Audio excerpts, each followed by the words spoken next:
fraud that my client is charged with. The amount of the fraud is $689,970.24. Alhamdulillah.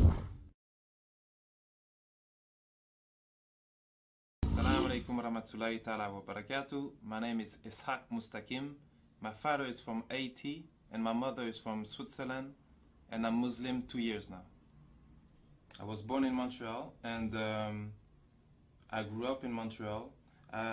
When I was a young kid, I was really good in school. Like my mom, I'm sure my mom had like high hope in me because I was his first kid, and I was a really good kid, really good grades in school and everything. Everything changed while I was looking for happiness. I was only living with my mom and my stepfather, and I didn't really have a father figure. My stepfather was not a father figure, and my dad was not in my life. So I ended up being raised by the street. So at the age like 13, 14 years old, I started looking like the other kids in school, and I saw them, like I saw the kids that were like taking drugs and drinking alcohol and going out with girls. I saw them like more happy than the other kids. So I started to wanted to be with them and try that stuff. So that's what I did. And hanging out with bad people end up to giving us like bad habits. So at the age of 15, I was so bad that they put me in like a juvenile jail. So I went to juvenile jail like for a few months, and after that I didn't stop like doing bad things. I did so much bad things that they wanted me like to lock me down like for good. So I ran out from that juvenile jail, and after that my mom had to send me back, like to send me to Switzerland. So I went to Switzerland to work for her brother, and I was working there like for 3 months. But then again, I was alone there, but I put myself into a trouble that the police was looking for me, that I had to come back here to Montreal. And that was at the age of 17. At the age of 17, I cooled off. I stopped doing like bad things a little bit because I was saying to myself like soon I will be 18, and soon like if I get caught, I will go to jail. But I don't know what happened with me. Like at 18, like I started back again, and they got me, and I went to jail for like 2 years. Before I went to jail, I learned that the happiness was into getting high, getting drunk, and getting with girls.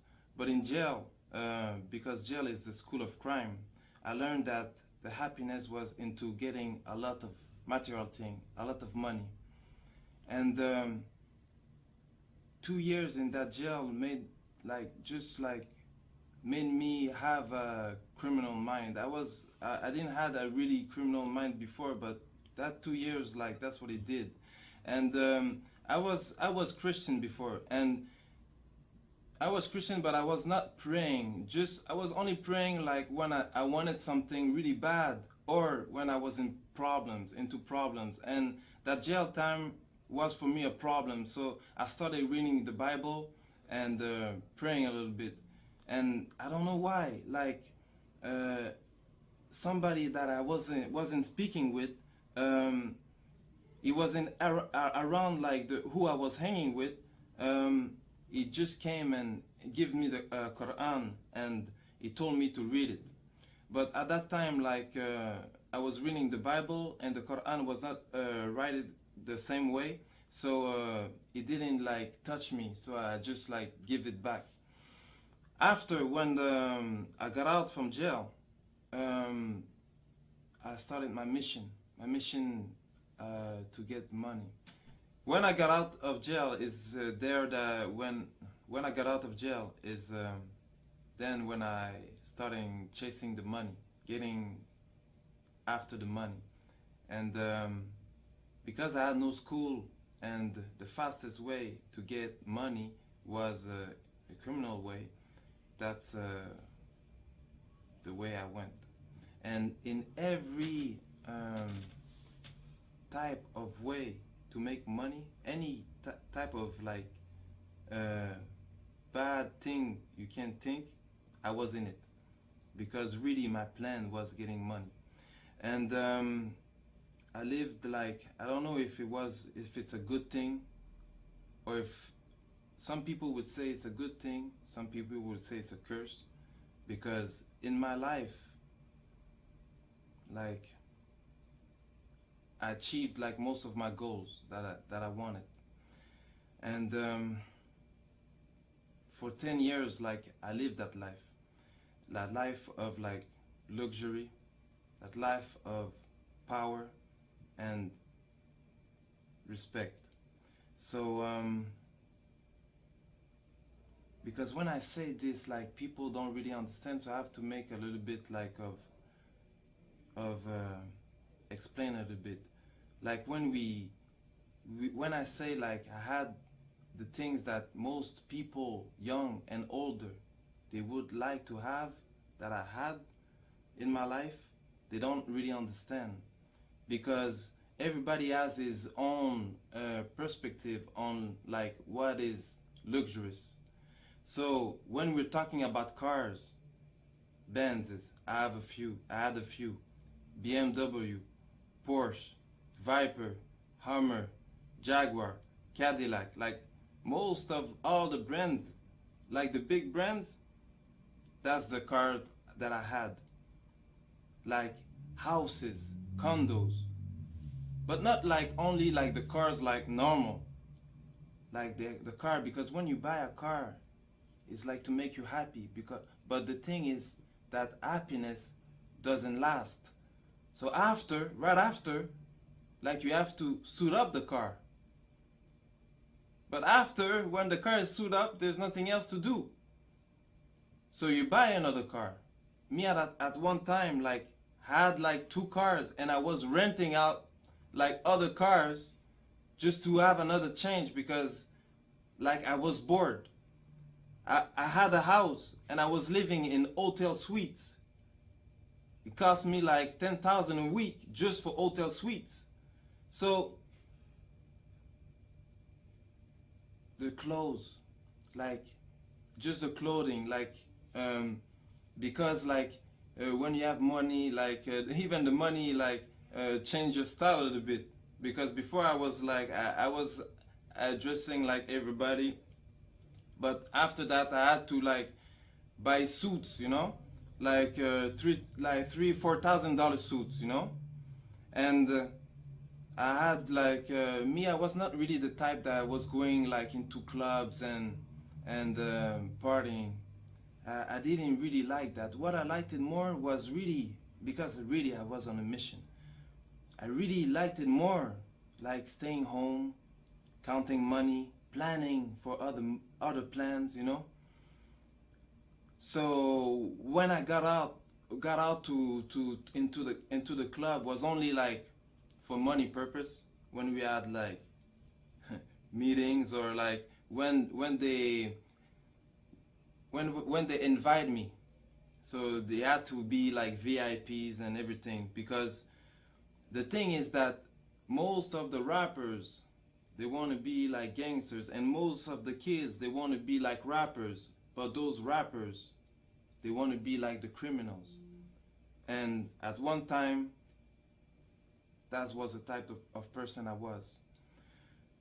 I was a person that really liked like to enjoy a good meal. So that's what I liked it most. Every day going to big restaurant, like the biggest restaurant of the cities, and eating on floors that most of you will never see. Like floors that are not open to the public. So we eat like for like few thousand a meal. and that's nothing because more there's other people that's doing more, you know. So that was the type of life that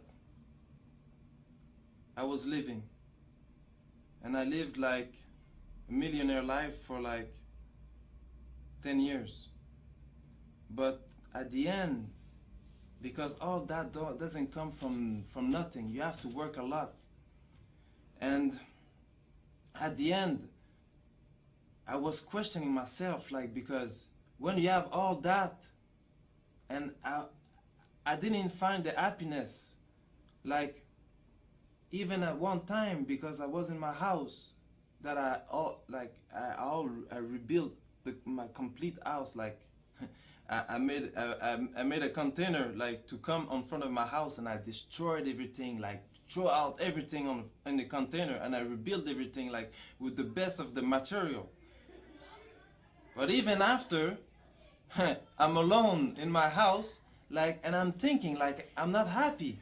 Even if I drink the best of the alcohol, I'm not happy. So I was questioning myself like really badly, and it's then when sometime like you go into like little like what we can call like depression, because you're questioning yourself so much. And at the same time, like, because when you live that kind of life, it can't be good forever. So after 10 years, I got caught for a little thing, and I had a sentence of 11 months. So I went to jail for a few months, 9 months, and because I didn't, like, you don't do like the full sentence. Like I went to jail for 9 months. So there, because of my criminal file, like they put me like in a certain area, like the maximum. And at that time, like they put me like, even like if I had like a good life, there's always like you always want more. So there's like always, I was looking up to other people still, you know. So, and they put me like in a wing with like those kind of people that had even more money, that was spending even more money. Like they were talking like a lot of money. So and and you it's not like anybody, like we're talking just like that and you believe, like you can read it in the newspaper when something happened, like it's in the newspaper. So and they were talking about me like that. Even them, they were not happy. Even them, like they wanted to change. So really, all that made me even more like put in a position that I had that I had to think about my life. And after, at the end of my sentence, I got in a jail, in a cell with a Muslim, and that Muslim brother started to talk to me about Islam. And really now I was like, because I was already questioning myself, so I was really interested about what he was saying, and what is a good thing for him, but a bad thing for me. He got released, but he told me he would send me the Quran, but maybe something happened because he never did. Like, not, I don't know if he never did, but I never received it. So after I got released, and I went back to my same life, you know, and I forgot everything about God, because when you know more into problems and you're not a Muslim, as soon as things go good, like you forgot God again. And while I was like doing my life, I met up with a woman, and that woman, she was Muslim, and her mom, she told me that I should look up into Islam, and it's then that I started doing my own research.